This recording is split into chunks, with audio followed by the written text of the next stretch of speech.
Station బయట వెంకడి ఎడ్లబండి సిద్ధంగా ఉంది.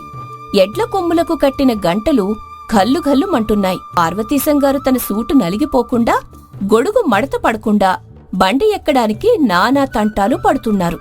ఇంతలో బండి ఎక్కబోతూ కాలు జారి, ఒరే వెంకడు, ఈ బండి ఏంట్రా ఇంతెత్తుగా ఉంది? దీనికి మెట్లు లేవా ఏంటి? లండన్లో బగ్గీలు ఇలా ఉండవురా. కాలు పెడితే చాలు పట్టుపరుపు మీద కూర్చున్నట్టుంటుంది. అది లండన్ బాబు, ఇది నరసాపురం. ఇక్కడ మెట్లుండవు, ముచ్చట్లుండవు. ఇదిగో నా భుజం మీద కాలేసి ఎక్కండి. అలా వెంకడి భుజం మీద కాలు వేసి ఆయాసపడుతూ ఎక్కి కూర్చుని, అబ్బబ్బా, ఒక బారిస్టర్ని ఇలా ఎక్కించడం నీకు పాపంరా వెంకడు. సరే, నా పెట్టి జాగ్రత్త. అందులో నా బారిస్టర్ పట్టా ఉంది. అది అటు ఇటు ఊగితే ఇంగ్లాండ్ చట్టం నలిగిపోతుంది. సరే బాబు, కూర్చోండి. అబ్బో, ఈ ఎండల్లో ఆ నల్లకోట వేసుకుని ఎలా కూర్చున్నారండి? మీకొక్కబోయడం లేదు అని అంటాడు. పార్వతీశం కోటు కాలర్ సవరించుకుంటూ, ఉక్కబోయడమా? ఇది ఊలేని కోట్రా. ఇది వేసుకుంటే బయట ఎంత ఎండ ఉన్నా సరే లోపల చల్లగా ఉంటుందని ఆ షాపు దొర చెప్పాడు అని చెప్పి తనలో తాను మాత్రం ఇలా అనుకుంటాడు. కానీ లోపల మాత్రం బగబగా మండుతుంది. ఇప్పుడే విప్పేద్దామా? వద్దొద్దు, పరువు పోతుంది. బారిస్టర్ అంటే భరించాలి. అలా బండి కదిలింది. కిర్రు కిర్రుమంటూ చక్రాల శబ్దం, ఎడ్ల గంటల శబ్దం వింటుంటే పార్వతీశం పరవశించిపోయాడు. ఎంకడు, ఆ గంటల శబ్దం వింటుంటే మా కాలేజీలో ఆ ముసల్దొర కొట్టే గంట గుర్తొస్తుంది. కానీ ఆ గంట కొడితే భయం వేసేది. ఈ గంటలు వింటుంటే ఆకలి వేస్తుంది. అవును, మా అమ్మ ఈరోజు ఏం వండుతుందో తెలుసా? ఇంకేం వండుతారు బాబు? మీకోసం గోదావరి మజ్జిగ చారు, పులుసు, ఆవకాయ, గడ్డ పెరుగు అన్నీ సిద్ధం చేశారంట. ఆ వార్త వినగానే ఊరంతా మీ ఇంటి దగ్గర కాపు కాస్తున్నారు అని చెప్పగానే పార్వతీశం నోరు ఊరిపోతుంది. ఆవకాయ? అబ్బా, ఆ మాట వింటుంటే నా బారిస్టర్ చదువు మొత్తం నీరైపోతుంది. లండన్లో ఉప్పులేని పప్పులేని ముక్కలు పెట్టేవాళ్లు. అవి తిని నా నాలుక ముద్దుబారిపోయిందిరా. ఇంతలో బండి ఒక పెద్ద గొయ్యిలో పడి ఒక్కసారిగా కుదుపు ఇచ్చింది. పార్వతీశం టోపీ ఎగిరి వెంకడి వీపు మీద పడింది. దాంతో పార్వతీశం కంగారుగా టోపీ పట్టుకుని, ఒరే వెంకడు, ఏంటా డ్రైవింగు? నేను బారిస్టర్ అని మర్చిపోయావా? లండన్లో రోడ్లు అద్దంలా ఉండేవి. అక్కడ గ్లాసులో నీళ్లు పెట్టి బండి తోలినా చుక్క కింద పడదు. అక్కడ అద్దం రోడ్లు ఉండొచ్చు బాబు, కానీ ఇక్కడున్నయి మట్టి రోడ్లు. అయినా బాబు, మీరు లండన్లో ఉన్నప్పుడు మన తెలుగు మర్చిపోలేదు కదా? ఏదైనా ఒక ఇంగ్లీష్ ముక్క చెప్పండి, ఇని తరిస్తాను అని అడుగుతాడు. దాంతో పార్వతీశం గర్వంగా గొంతు సవరించుకుని, వినరా my dear Venkadu, you are driving the బండి వెరీ బ్యాడ్లీ, బట్ ద ఎడ్లు ఆర్ వెరీ గుడ్లీ. చూసారా ఎలా ఉందో? అనగానే ఆ మాటలకు వెంకడు నవ్వుతూ, అబ్బో, గుడ్లీనా? అది అదిరిపోయింది బాబు.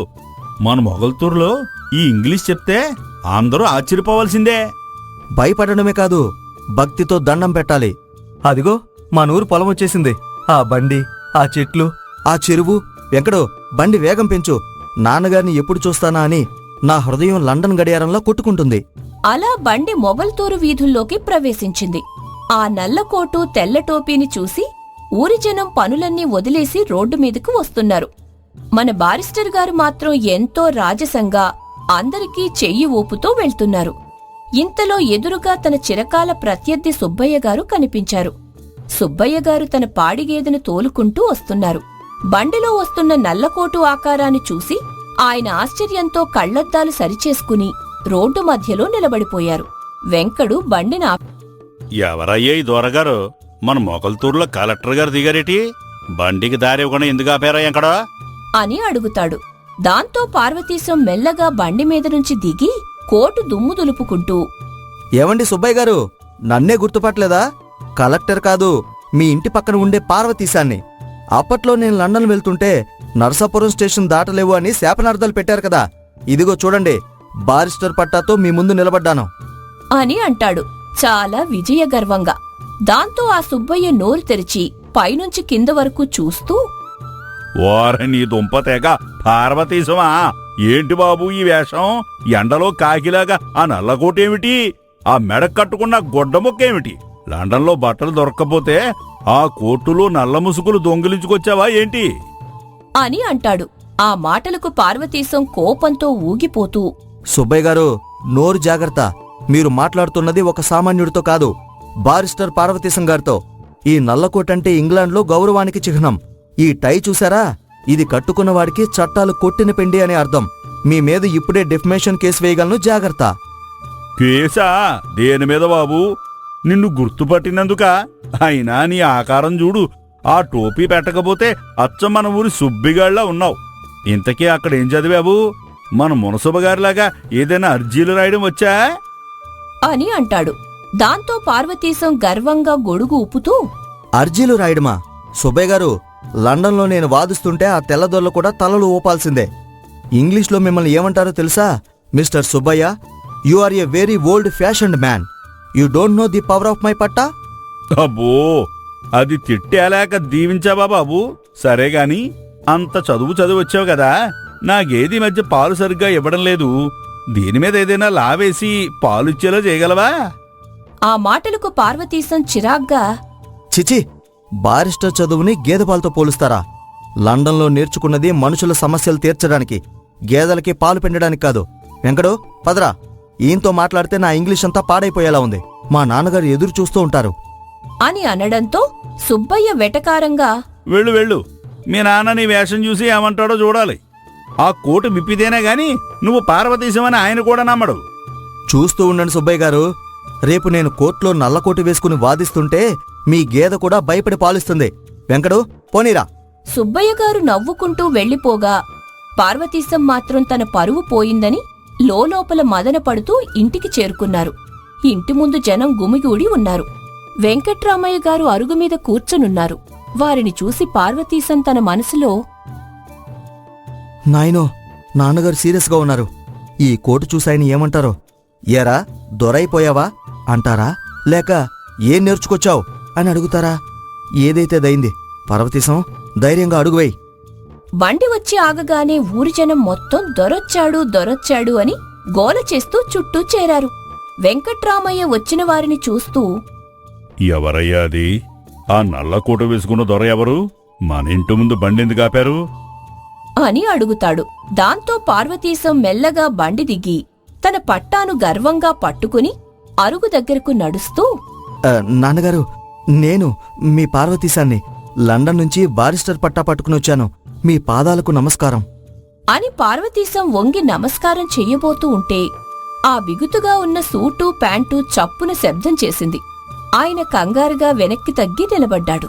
ఇంతలో వెంకట్రామయ్య నోరు తెరిచి ఆశ్చర్యంగా, ఓరినా యమపాశమా, పార్వతీశమా, ఏమిట్రా ఈ వేషం?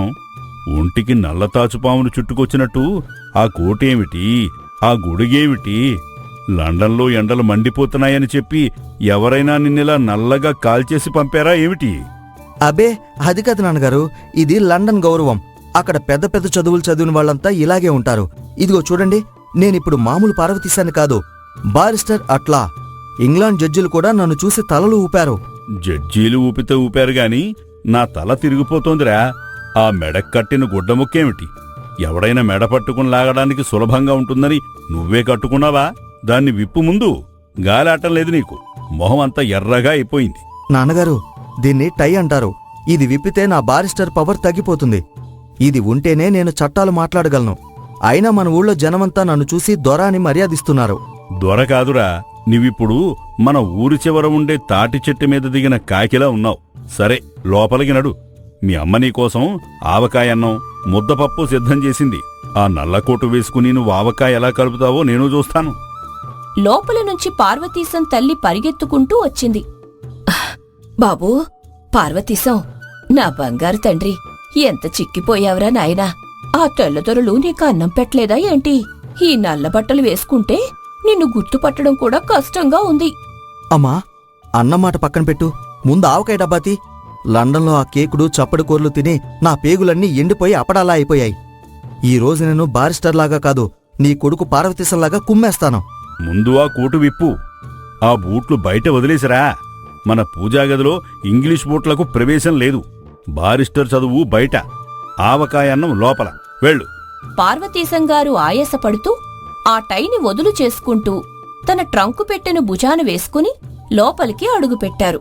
ఇంటి లోపల వంటగది ముందు అరుగుమీద అరటి ఆకులు వేసున్నాయి. ముద్దపప్పు, నెయ్యి, వేడివేడి అన్నం, అన్నిటికంటే ముఖ్యంగా ఎర్రగా మెరిసిపోతున్న కొత్త ఆవకాయ గిన్నెలో సిద్ధంగా ఉంది. పార్వతీశం తన నల్లకోటును ఒక పక్కన తగిలించి టైని వదులు చేసి కూర్చున్నాడు. కాని ఇంకా కళ్ళద్దాలు ఆ ఇంగ్లీష్ ఫోజు మాత్రం వదల్లేదు. తల్లి అన్నం వడ్డిస్తూ, తిను బాబూ, ఆ లండన్లో నీకు ఇలాంటి అన్నం ఎక్కడిది? అక్కడ ఒట్టి రొట్టెలేనట కదా. పార్వతీశం ఆవకాయ ముద్ద నోట్లో పెట్టుకుని కళ్ళు తేలేస్తూ, అబ్బబ్బబ్బబ్బా, ఈ రుచి, ఈ కారం! లండన్లో ఉన్న దొరలందర్నీ ఇక్కడ కూర్చోబెట్టి ఈ ఆవకాయ తినిపిస్తే వాళ్ళు చట్టాలు మర్చిపోయి మన కాళ్ళు పట్టుకుంటారు. అక్కడ అన్ని బాయిల్డ్ వస్తువులే అమ్మా. అంటే ప్రతిదాన్ని నీళ్లలో ఉడికిపెట్టి చంపి పెడతారు. దానికి ఉప్పు ఉండదు, కారం ఉండదు, ఒట్టి గడ్డి తిన్నట్టే ఉంటుంది. సరే, తిండి పురాణం బాగుంది గాని అక్కడ చదువుకి ఎంత ఖర్చు పెట్టానో తెలుసా? నా దగ్గర ఉన్న పొలం తాకెట్టు పెట్టాను. ఇప్పుడు నువ్వు బారిస్టర్ అయ్యావు గదా, నెలకు ఎన్ని వందలు సంపాదిస్తావు? ఆఫీస్ ఎక్కడ పెడతావు? నాన్నగారు, ఫీజుల గురించి మీరు చింతించకండి. ఒక బారిస్టర్ కోర్టులో అడుగుపెట్టి మైలాడ్ అని గంభీరంగా అరిస్తే దొరలు వెండి నాణేల సంచులు తెచ్చి మీ కాళ్ళ దగ్గర పడేస్తారు. నేను నర్సాపురంలో గాని రాజమండ్రిలో గాని పెద్ద ఆఫీస్ పెడతాను. మన బోర్డు మీద పెద్ద పెద్ద అక్షరాలతో బారిస్టర్ పార్వతీశం బిఎల్ లండన్ అని రాయిస్తాను. అదంతా సరే, మరి ఇంగ్లీష్లో వాదించడం వచ్చా? ఇక్కడ జడ్జీలు కూడా తెల్లదొరలే ఉంటారు. వాళ్ళకి మన తెలుగు అర్థం కాదు కదా. అదే నా స్పెషాలిటీ నాన్నగారు. లండన్లో నేను వాళ్లతోనే కాపురం చేశాను. వాళ్ల ఇంగ్లీష్ నా నరనరాల్లో ఉండిపోయింది. కావాలంటే చూడండి. Mother, please give me some more avakaya. It is very very hot and tasty అని తల్లిని అడుగుతాడు. దాంతో ఆమె కంగారుగా, అయ్యో, బాబేదో మంత్రాలు చదువుతున్నాడు. కారం ఎక్కువై ఏవైనా అవుతుందా నాయనా? మంత్రాలు కాదులేవే, అది వాడి లండన్ విద్య. సరే కాని పార్వతీశం, ఆవకాయన్నం తిన్నాక ఆ కోటు వేసుకుని పడుకోకు, ఊపిరాడదు. రేపు ఉదయాన్నే మనం మునసబుగారింటికి వెళ్ళాలి. నీ పట్టా చూపిస్తే ఆయనకి కళ్ళు తిరుగుతాయి. మునుసుబు గారినే కాదు నాన్నగారు, ఆ సుబ్బయ్య గారిని కూడా పిలవండి. ఆయనకి ఇంగ్లీష్లో నోటీస్ ఇచ్చి భయపెట్టాలి. బారిస్టర్ అంటే ఏంటో ఈ ఊరికి తెలియాలి. పార్వతీశంగారు ఆవకాయ అన్నాన్ని తృప్తిగా లాగించేసి తాంబూలం వేసుకుని రాజసం ఒలికిస్తున్నారు. కాని ఆ ఆవకాయ కారం రాత్రికి తన ప్రతాపం చూపిస్తే మన బారిస్టర్ గారు తెల్లవార్లు లండన్ చట్టాల కంటే ఎక్కువగా దేని గురించి ఆలోచిస్తారో? మరి వచ్చే ఎపిసోడ్లో మునసబు గారి ఇంట్లో హడావిడేంటో చూద్దామా?